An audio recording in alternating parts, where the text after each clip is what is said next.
Telugu digital media network లో political కేటగిరీలో number 1 కేవలం 72 గంటల్లో 1,50,00,000 వ్యూస్ పైగా popular TV network. KS Prasad గారు ఇప్పుడు హరిరామ జోగయ్య గారి కుమారుడు నా ఆమంచి గారి బ్రదర్ వీళ్ళు గుడ్ బై జనసేనకి గుడ్ బై చెప్తున్న పరిస్థితి. ఇప్పుడు ఒక నాయకుడు ఎప్పుడైతే కార్యకర్తలు కానీ నాయకుడు ఇప్పుడు అర్థం ఎందుకండి ఆయన ఆయన పేరేంటి కందులు దుర్గేష్ గారు బ్రదర్ రాజానగర్ నుంచి ఆయన కూడా రాజీనామా చేశాడు. పైపచ్చి విత్ క్యాడర్ వెళ్ళిపోయాడు ఆయన.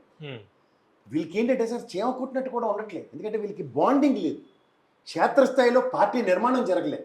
ఇప్పుడు ఎవరో ఒకడు కోటు బూట్ వేసుకున్నాడు, ఒకడు 4 వ్యక్తులకు తెలిసిన వాళ్ళు ఎవరి మట్టుకాలు జాయిన్ అయిన ప్రాణంలోనే చూస్తున్నారు వీళ్ళు. But what their potentials and what their capabilities అన్నది ఎక్కడ ప్రక్షాళన జరగట్లేదు. పైపచ్చి వీళ్ళు నాదెండ్ల మనోహర్ ఆచ్ఛేదనలో బతికే కార్యక్రమానికి ఎప్పుడైతే తెరలేపుతున్నారో వాళ్ళకి ఆత్మాభిమానాలు దెబ్బపడుతున్నాయి సార్.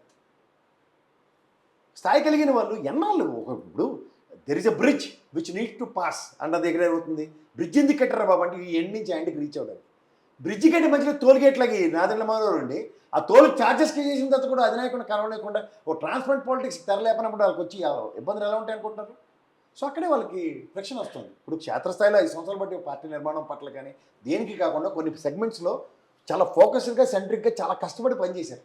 ఈ నాదెండ్ల మనోహర్ 4 ఫ్లెక్సీలు కట్టినోని కూడా పిలిచి నీకేట్రా టికెట్ వచ్చేసింది అనుకుంటున్నావా ఏమనుకుంటున్నావు అని ఇష్టం వచ్చినట్టు అవమానాలు చేసిన ఉదంతాలు ఇన్ని ఉన్నాయి వాళ్ళకి.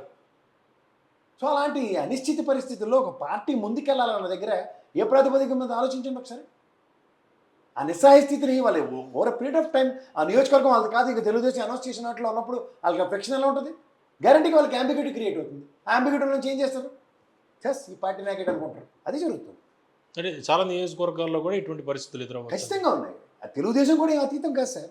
వీళ్ళు ఒక they are living in a false illusion. Vote bank transfer అయిపోతుంది, నాయకులు ఏదో పెద్ద శాసించే స్థాయిలో ఉన్న దగ్గర వీళ్ళు ఒరిజినల్ ఎబిలిటీస్ లేవు. Chandrababu Naidu he's become an expiry because is not doing the right way of politics. When you can able to do right way of politics, right way of పాలిటిక్స్లో ఆయన ఇలాంటి అవరోధాలను అధిగమించడం it's a matter of fact. ఆయన ప్రతి speed breaker కనబడగానే engine ఆపేస్తున్నాడు. ఇంజిన్తో ఫస్ట్ గేర్ వేసి ముందుకు వెళ్ళాల్సిన దగ్గర కూడా అరే ఇంజిన్ ప్రాబ్లం వచ్చిందని చెప్పి అందరినీ దింపేసి బండి రిపేర్ లేకపోయినా సర్వీసింగ్ పంపిస్తున్నాడు. అప్పుడు ఏమవుతుంది, అరే ప్రతిసారి నాయకుడు నాయకత్వ లక్షణాలతో ముందుకెళ్ళిదారా మనం నియంత్రిస్తున్న దగ్గర కేడర్లో అనిశ్చితి గ్యారంటీగా ఉంటుంది. దీనికన్నా ముందు మహానాడు సార్ నెల్లూరులో జరిగింది. ప్రపంచంలో వచ్చిన ప్రజలను ఎప్పుడైతే తట్టుకొని వాళ్ళతో శైలి ఇవ్వడం మానేసి ఈ దిక్కుమాల రాజకీయాలకు ఎప్పుడైతే చంద్రబాబు తెరలేపాడు అయిపోయింది కదా, ముగిసిన అధ్యాయం. ఎందుకంటే కష్టాల కడల్లో ఉన్న తెలుగుదేశాన్ని నియంత్రించుకుని మేము ముందుకు వద్దాం అనుకున్నారు. అప్పుడు నిలబడతారు అధినాయకుడు అనుకున్నారు, ఇప్పటికి నిలబడలేదు. ఓకే, కేఎస్ ప్రసాద్ గారు ఇప్పుడు చంద్రబాబు నాయుడు గారు రేవంత్ రెడ్డి గారు ఎయిర్పోర్ట్లో కలిశారు. ఇది బాగా ఎక్కువగా దీని గురించి చర్చించుకుంటున్న పరిస్థితి. అంటే ఏంటి మతలబ్ ఏంటి? ఢిల్లీలో కోసం ఎంబీ భారత్ కేసు ఆ భూముల తాలూకా దీంట్లో ఎప్పుడైతే ఇది ఇందాక చెప్పాను నేను క్లియర్గా, ఎప్పుడైతే దీన్ని ఎత్తికేసుకుని ఇది సిబిఐ దాకా లీడ్ అవుతుంది కోర్టు పరంగా ప్రొసీడ్ అయితే మళ్ళీ తలకనే పోటీ చేస్తుంటే అంటే రేవంత్ రెడ్డికి నువ్వు కేసు వేసి తర్వాత చూసుకుందామని కథ లేడు అనుకోండి. ఈజీ కదా, లాబింగ్ స్పెషలిస్టులు కదా వీళ్ళు. నేను ఇందాక చెప్పాను 2 జడ్జిలు సుమోటోగా తీసుకుని వేసుకున్న కేసు ఏది, దాని సారాంశం ఏది, మేనేజ్మెంట్ షోల్లోనూ ఇవన్నీ. సో మేనేజ్మెంట్ షోలకి ప్రభావితమై ఎన్నాల్లో జరిపించవచ్చు అనుకున్న దగ్గర జరుగుబాటు అంత సుఖం ఇంకోటి ఉండదు. కానీ జరుగుబాటుకి బ్రేక్ పడినప్పుడు దాని తాత్పర్యాలే మారిపోతాయి, దాని ఫలితాలే మారిపోతాయి, కందని విషయాలు ఉంటాయి. రాజకీయ చరమాంకంలో ఇలాంటి విన్యాసాలకు ఎప్పుడైతే తెరలేపబడతాయో చరిత్ర పునరావృతం మాత్రం కాదు సార్, చరిత్ర భూస్థాపితం అయిపోతుంది. ఓకే, అక్కడ బీజేపీ తోటి టీడీపీ పెట్టుకోవడం వల్ల తెలంగాణ రాజకీయాల మీద తెలంగాణ రాజకీయాల్లో దీని ప్రభావం ఏదైనా ఉంటుందా?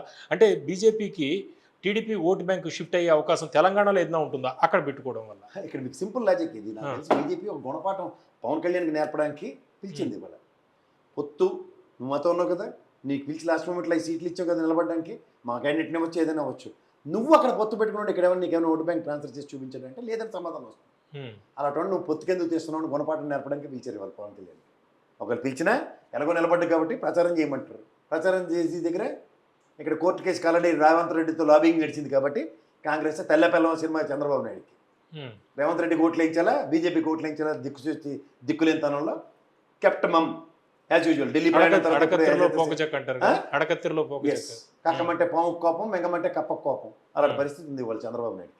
కోరి తెచ్చుకున్నాడు, ఎవరైతే చేస్తారు అంచేతే ఇక్కడ తెలంగాణలో ప్రభావం చూపించేస్తుంది. సర్వేల రూపంలో బీజేపీ రాగానే మిషన్లు వచ్చేస్తే నొక్కేస్తాం, తెలుగుదేశం గవర్నమెంట్ వచ్చేస్తుంది, ఎన్డీఏ ముఖ్యమంత్రి. ఈ కళ్ళబొల్లి కబుర్లు పవన్ కళ్యాణ్ అంటే అభం శుభం తెలియదు, చిన్నపిల్లడు కాబట్టి చెప్తాడు. ఈ అనుభవం ఏమైంది? 70 సంవత్సరాల రాజకీయ అనుభవంలో 14 సంవత్సరాలు ముఖ్యమంత్రి చేసి 42 సంవత్సరాలు పార్టీని నడిపించి ఎవరాలు 100 కన్నా తక్కువ వాళ్ళతో పొత్తు అని చెప్పి నువ్వు ఢిల్లీ ఎగేసుకుని పోతావా? అధికారంలో ఉండి నెక్స్ట్ టైం కూడా గ్యారంటీకి వస్తుంది నవీన్ పట్నాయక్ గారికి.